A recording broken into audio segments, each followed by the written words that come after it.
கல்யாணத்துக்கு கேட்ரிங் வந்து எங்கெங்கேயோ நம்ம கேட்டோம்.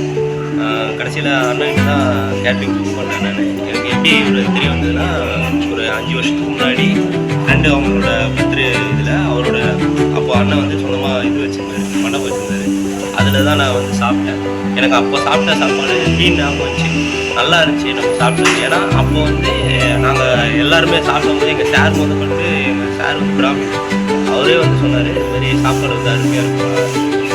சரி, எனக்கு தப்புன்னு ஸ்ட்ரைக் வந்துச்சு. அவர்கிட்ட ஃபோன் பண்ணி ஒரு நம்பர் கேட்டேன். அப்போ அண்ணன் என்ன சொன்னார், அவர் இப்போ மண்டபம் விட்டாரா, கேட்ரிங் பண்ணுறாதா என்ன தெரியல, நீ வந்து ஃபோன் பண்ணி கேளு அப்படின்னு.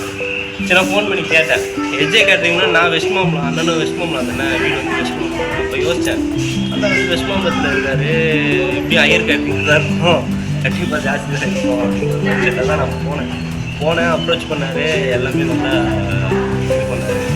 சொல்லிவிட்டு ரேட்டு நான் சொல்லுங்கண்ணா, ரேட் நான் பார்த்து பண்ணிக்கிறேன் பண்ணார். அப்புறம் அவர் ரேட் அனுப்பிச்சி விட்டார். எனக்கு ரொம்ப சாட்டிஸ்ஃபேக்ஷனாக இருந்துச்சு. ரேட் ரொம்ப கம்மியாக பண்ணார். நாங்கள் வந்து மெனு எப்படி கொடுத்தோம்னா, காலைல 200 சாப்பாடு சொல்லியிருந்தோம் டிஃபன், மதியானத்துக்கு லஞ்ச், நைட்டுக்கு வந்து 600 சாப்பாடு சொல்லியிருந்தோம். ஃபுல்லாக மெனு எல்லாமே நான் சொல்லியிருந்தேன், எல்லா மெனுமே நான் சொல்லியிருந்தேன். ஆனால் வந்துட்டு 700 பேர் வந்துருந்தாங்க சாப்பாடு. ஏன்னா அன்றைக்கி சண்டேனால 700 பேர் வந்தாங்க. வந்தவங்க எல்லாருமே வந்து சாப்பாடு வந்து திருப்தியாக இருக்குது, எந்த முறையும் இல்லை சாப்பாடு அப்படின்ற மாதிரி சொன்னாங்க.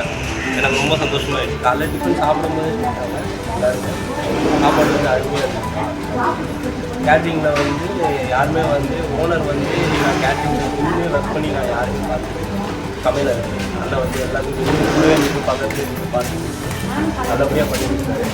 மெனு வந்து எல்லாரும் மெனு போடுறாங்க. அந்த பாதாம் முந்திரி இந்த ரோஸ்டட் ரைஸ் எல்லாமே போட்டுருக்காரு. ரொம்ப சந்தோஷம். அது இல்லாமல் தினமும் நான் சப்ஸ்கிரிப்ஷன் பண்ணி கொடுத்தாரு. அப்புறம் இன்சூரன்ஸ் வந்து டேர்ம் இன்சூரன்ஸ் போட்டுருக்காரு. அதுக்கப்புறம் டேர்ம் இன்சூரன்ஸ் பண்ணி கொடுத்தாரு. அதுக்கப்புறம் வந்து இப்போ திடீர்னு வந்து கோல்டு காயின் கொடுத்துருக்காரு அவங்களோட வாடிக்கையாளர்கள்.